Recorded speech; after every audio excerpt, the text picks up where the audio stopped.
Professor Myers, you are here at the invitation of my Democratic colleagues, is that right? That's correct. Okay. In his opening statement, my good friend Senator Whitehouse said, I want to quote, "Reproductive justice is economic justice," close quote. Do you agree with that? I might, as an economist, use the word rights, but yeah, I do agree with that. Okay. That's not true for the baby, is it? Well, first of all, I would refer to a fetus, not Yeah, a baby. but that's, well, a fetus. I refer to it as a baby. That's not true for the baby, is it? The evidence that I presented to you, Senator Kennedy, was evidence about measurable effects on the lives of women, families, Right, I got that part, but that's not true for the baby, is it?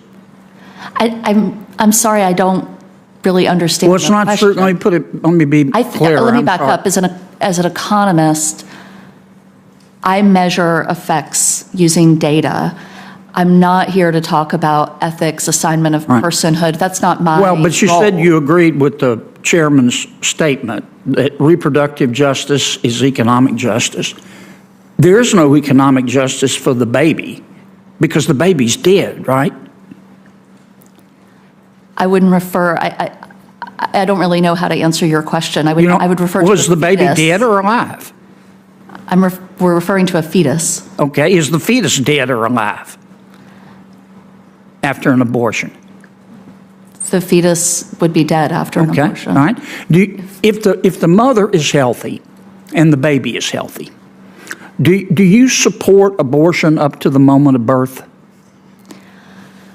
So I think that's a really hard question to answer because that just doesn't happen. You're asking me about something that simply doesn't happen. Well, it's legal. I will tell you it's legal in Vermont, New Jersey, Oregon, Colorado, New Mexico, Alaska, and the District of Columbia, and the Loon wing of the Democratic Party supports abortion up to the moment of birth. So, do you support that or oppose it?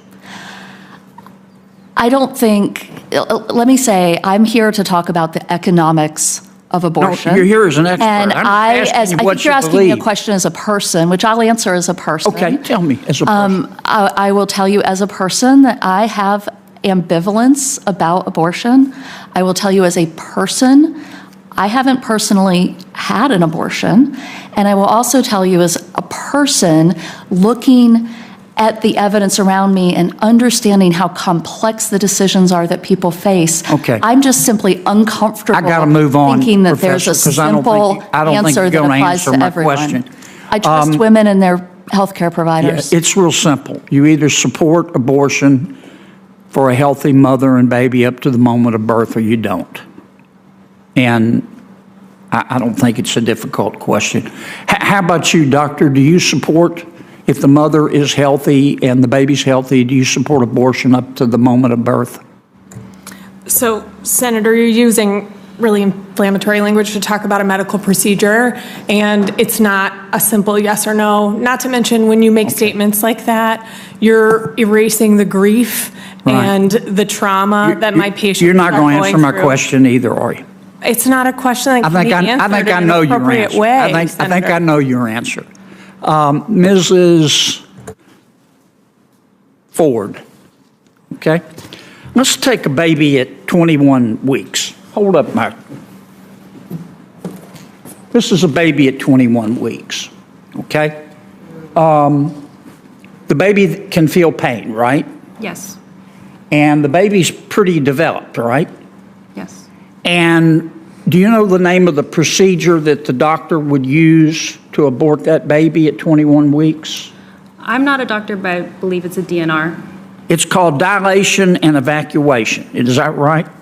As far as I understand, yes. Yeah. And first, the doctor would dilate the cervix, and then the doctor would take what's called the doctor would call it a Sofer clamp. It's really a pair of pliers with sharp teeth on the end. And without giving the baby any pain medication, the doctor would go through the vagina, through the uterus, and start tearing the baby apart. Is that right? As far as I understand the procedure. Yeah, and she might start with the legs and pull them out, and the arms and pull them out, right? And then she might go for the heart or the spine and just pull the baby out piece by piece. Is that right? Without giving the baby pain medication. That's what I understand the procedure to be. Okay, but then you got to get the head out. The baby's dead, but maybe not. Maybe it's still in pain. But then you got to get the head out. And even with the cervix dilated, you got to get the head out, which is hard.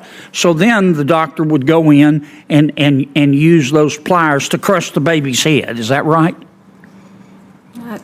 As far as I understand. And then she'd pull the head out, the crushed skull out, right? Senator Kennedy, your time has expired here. Well, you and gave Senator Stabenow the is others waiting. plenty of time, Mr. Chairman. Just letting you know, your time's expired. You have Okay. other senators waiting. Well, I was waiting when you were letting others. I'm sorry you don't want to hear about what happens. No, I don't think anybody in else an is actual going- I don't think abortion, but anybody else I is going thought that over. was what we were here to talk about. No one else has gone over. Some of the witnesses went a little bit long, but on both sides. So I thought we were here trying to about control that. protecting mothers and killing babies. I'm going to turn to Senator Stabenow and Mr. Well, I'm sorry Phillips. you I'm don't want sorry to that hear this it. had to Like take we've place got in a front of whole you. roster here. My apologies. I know it's ugly, but it's Thank true, you, Mr. Chairman. At first, the exchange sounds like another predictable abortion hearing. One side talks about reproductive rights and personal freedom. The other talks about protecting unborn life. But the moment Senator Kennedy starts pressing for direct answers, the conversation shifts into something much more revealing. Kennedy isn't really arguing about statistics or economic outcomes here. He's challenging the language surrounding abortion itself.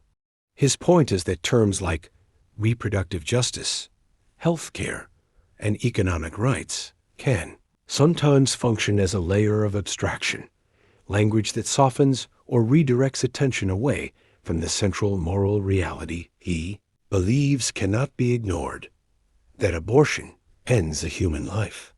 And this is where the tension in the hearing becomes impossible to miss.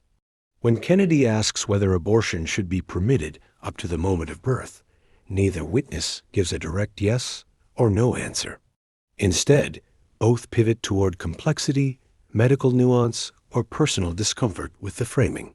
From their perspective, that hesitation may come from the belief that these situations are rare, emotionally devastating, and medically complicated.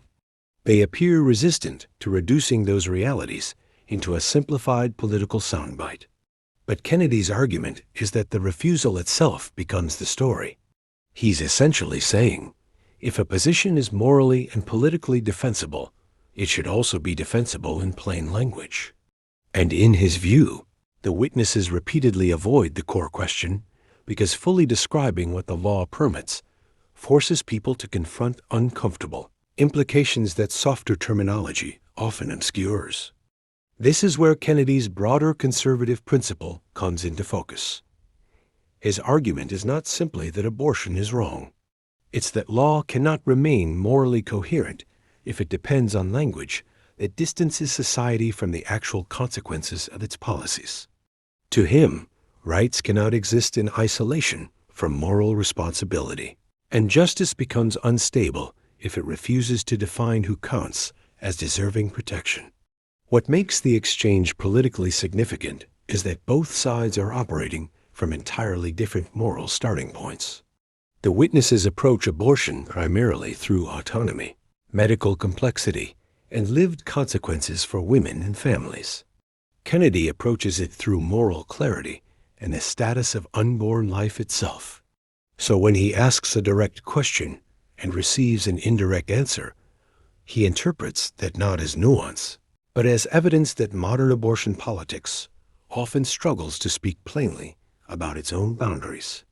And whether viewers agree with him or not, that's the deeper issue this hearing forces into the open. Can a society maintain moral seriousness if its laws become difficult to describe honestly and directly? Or does responsible policymaking require acknowledging complexity even when there are no emotionally satisfying answers? That's why this exchange resonated beyond a normal Senate hearing. It wasn't just a policy disagreement. It exposed a deeper conflict over language, morality, and whether modern political debate still allows uncomfortable questions to be answered plainly. If you want political analysis that goes beyond headlines and examines how these arguments actually hold up under pressure, that's what we focus on here.